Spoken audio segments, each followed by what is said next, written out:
लालबागच्या तराफ्यापर्यंत पोहोचू लागले आणि त्यामुळे थोड्याच वेळामध्ये या तराफ्याची हालचाल सुरू होईल आणि हा तराफा समुद्रामध्ये आतमध्ये मार्गस्थ होईल आणि तिथे लालबागच्या राजाचं जे काही विसर्जन आहे ते केलं जाणार आहे। आपण पाहतोय की मूर्तीला पुन्हा एकदा आकर्षक अशी सजावट करण्यात आलेली आहे। जे चरण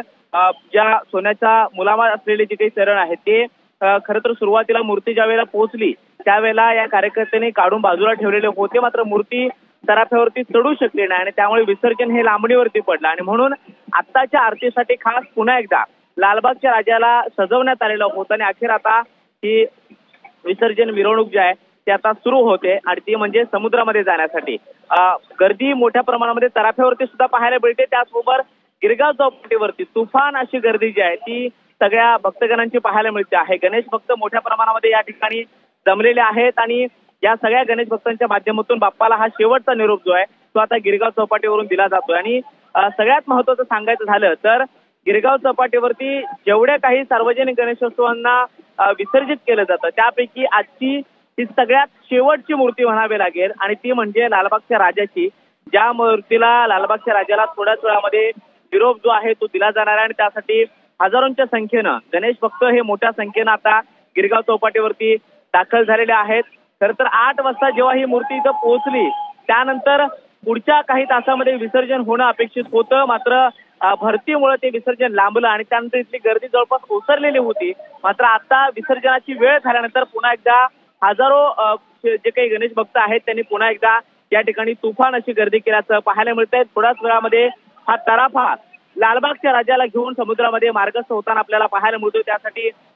दोरीच्या सहाय्यानं तराफा पुढे सरकावा यासाठी ही वाट जी आहे ती केली जाते आणि थोड्याच वेळामध्ये म्हणजे एक जवळपास अर्धा ते 1 तासाचं समुद्रामधलं अंतर कापल्यानंतर हा लालबागच्या राजाला निरोप जो आहे तो दिला जाणार आहे। लालबागच्या राजाला विसर्जित केलं जाणार आहे आणि त्यासाठी मोठी अशी तयारी जी आहे ती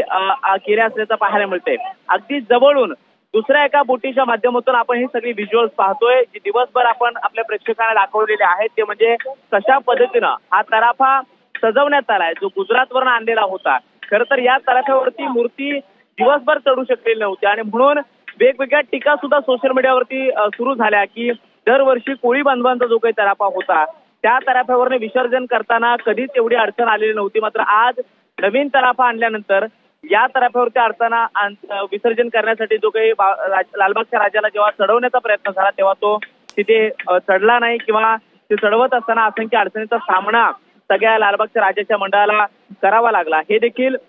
इथल्या सगळ्या लोकांनी वेगवेगळ्या सोशल मीडियावरती दिवसभर आपण पाहिलेलं आहे आणि अखेर विसर्जनाची वेळ झालेली आहे, लालबागच्या राजाला निरोप देण्याची वेळ झालेली आहे। त्यासाठी तराफा जो सजवण्यात आलेला होता त्याचं सुद्धा वर्णन आपण पाहणार आहोत। चारही बाजूनं वेगवेगळी रंगीत रोषणाई आपल्याला पाहायला मिळते, त्याचबरोबर हार फुलाने सजवलेला हा तराफा थोड्याच वेळामध्ये समुद्रामध्ये मार्गस्थ होताना पाहायला मिळतो आणि थोड्याच वेळात लालबागच्या राजाचं अखेर विसर्जन जे आहे ते होताना पाहायला मिळणार आहे। 8 वाजल्यापासून रात्री 8 वाजेपर्यंत असे जवळपास